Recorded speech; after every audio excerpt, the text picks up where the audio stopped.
कुछ वक्त से संदेह की नजर से देखी जा रही है। ईडी पर बार बार ये आरोप लगते रहे हैं कि ईडी जो है वो केंद्र सरकार के इशारों पर काम कर रही है। विपक्ष ये आरोप लगाता रहा कि ईडी की ज्यादातर जो कार्रवाइयां हैं वो विपक्ष के नेताओं पर होती हैं। ईडी का इस्तेमाल विपक्ष के नेताओं को डराने धमकाने के लिए किया जाता है और ईडी का डराना धमकाना कुछ इस कदर हो जाता है कि विपक्ष के नेता विपक्ष को छोड़कर सत्ता पक्ष में जाकर बैठ जाते हैं। यानी आप कह सकते हैं कि ईडी की निष्पक्षता पर बार बार सवाल उठाते जा रहे हैं। इस बीच में एक बड़ी खबर जो है ईडी को लेकर सामने आई है। ईडी को लेकर इंडियन एक्सप्रेस की एक रिपोर्ट के अंदर ये बताया गया है कि जिस तरीके से अब ईडी हर मामले में अपनी खोजबीन जांच जो है वो शुरू कर देती थी, अब ईडी जो है इन सभी मामलों के अंदर अपनी जो जांच है उसे थोड़ा लिमिटेड कर देगी। यानी उसे एक आप कह सकते हैं कि कई बार हम देखते थे सिर्फ एफआईआर के आधार पर कहीं किसी राज्य के अंदर किसी चीज पर एफआईआर हुई किसी व्यक्ति पर, तुरंत ईडी उसमें अपनी जांच खोल देती थी।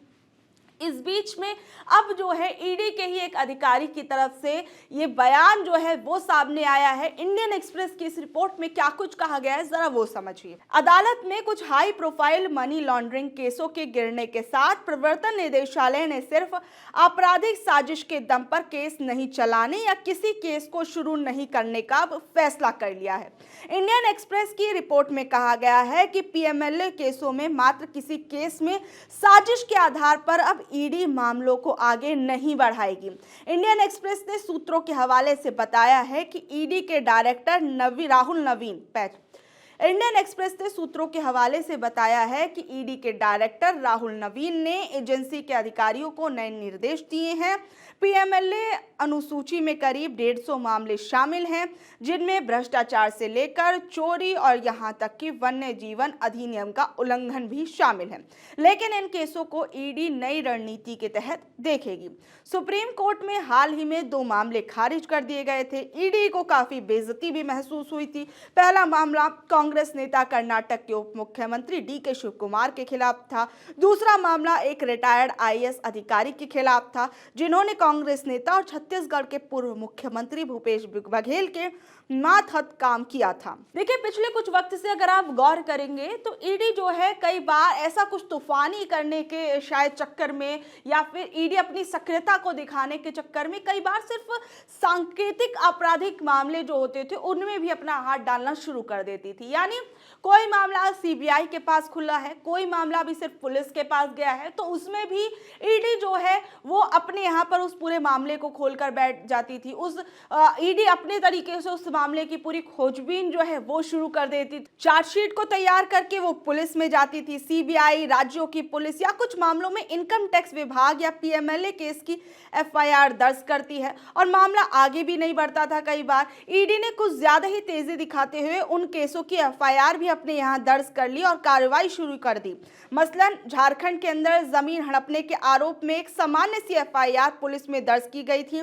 मामला ठंडा पड़ गया। ईडी ने उस पर अपने यहाँ एफआईआर दर्ज की, जांच की और सतही आरोपों के आधार पर हेमंत सोरेन को गिरफ्तार कर लिया गया था। कि किस तरीके से इस साल पूरा हेमंत सोरेन की गिरफ्तारी का पूरा प्रकरण चला, आप लोगों ने देखा होगा।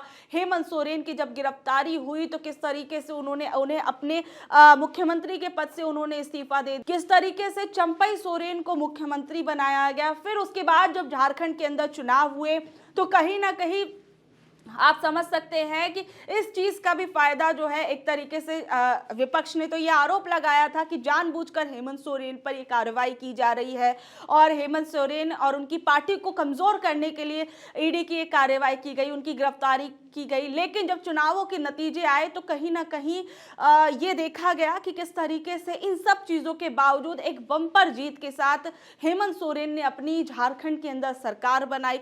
हेमंत सोरेन ने दोबारा से सत्ता के अंदर वापसी की और दोबारा से किस तरीके से झारखंड के मुख्यमंत्री वो बने। और हेमंत सोरेन का मामला तो जब अदालत के अंदर गया था तो उसने ईडी की तो वहां पर धज्जियां उड़ गई थी। ईडी के ही एक सीनियर अफसर ने इंडियन एक्सप्रेस को बताया है कि मामलों में कड़ी मेहनत करने के बाद अदालत में नाकामी का सामना करने का कोई मतलब नहीं है। सुप्रीम कोर्ट ने साफ कर दिया है कि आईपीसी की धारा 120B को पीएमएलए के तहत एक स्टैंड अलोन सांकेतिक अपराध के रूप में नहीं माना जा सकता। सुप्रीम कोर्ट जो कहता है वही कानून है, इसलिए इस आशय के निर्देश जारी कर दिए गए हैं कि सिर्फ वही एफआईआर के आधार पर ईडी उस मामले में ना कूदे।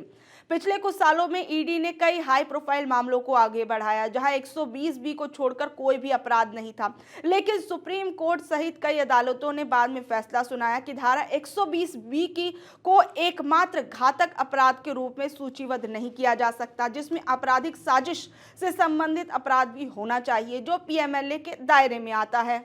वहीं हाल फिलहाल में सुप्रीम कोर्ट ने इसी साल में डीके शिव कुमार के खिलाफ ईडी के मामले को खारिज करते हुए इस फैसले का उल्लेख किया था, जिन पर कथित टैक्स चोरी के मनी लॉन्ड्रिंग के मामले में 2018 में मामला भी दर्ज किया गया था और 2019 में गिरफ्तार किया गया था। सुप्रीम कोर्ट ने फैसला सुनाया कि इस सवाल पर कि क्या 120B आईपीसी ईडी को पीएमएलए लागू करने में सक्षम है और एक विशिष्ट स्टैंड अलोन अपराध पर कार्रवाई हो सकती है, जिसे पहले से ही तय किया जा चुका है।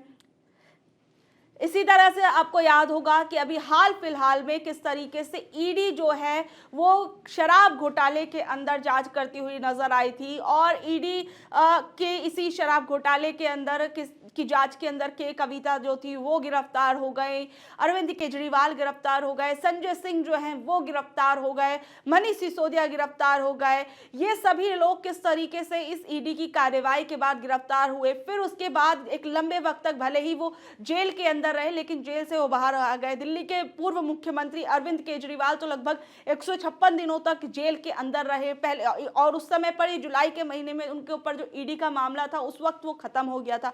लेकिन अब सबसे बड़ी चीज ये है कि अब दोबारा से कहा जा रहा है कि ईडी इस मामले के अंदर जांच करेगी, क्योंकि दिल्ली के जो यहाँ पर एलजी हैं वीके सक्सेना, उनकी तरफ से इजाजत मिल गई है और ईडी दोबारा से अरविंद केजरीवाल पर जांच कर सकती है। यानी आप कह सकते हैं कि ईडी एक तरीके से कई बार बहुत से मुकदमे को लेकर उसे कोर्ट जाना पड़ा। कोर्ट में जाने के बाद एक तरीके से कई मुद्दों पर उनको फटकार लगती हुई नजर आई। कई मामलों के अंदर जिस पर पूरा का पूरा ईडी जो है एकदम पूरा एक्टिवली उसने जांच की और जब वो मामला कोर्ट के अंदर गया तो वो मामला कोर्ट के अंदर जाकर शांत हो गया। कई बार जिनको अपराधी बताया गया उनको एक बाइज्जत उनको कोर्ट से जो है आप कह सकते हैं कि जमानत उस वक्त के लिए मिल गई।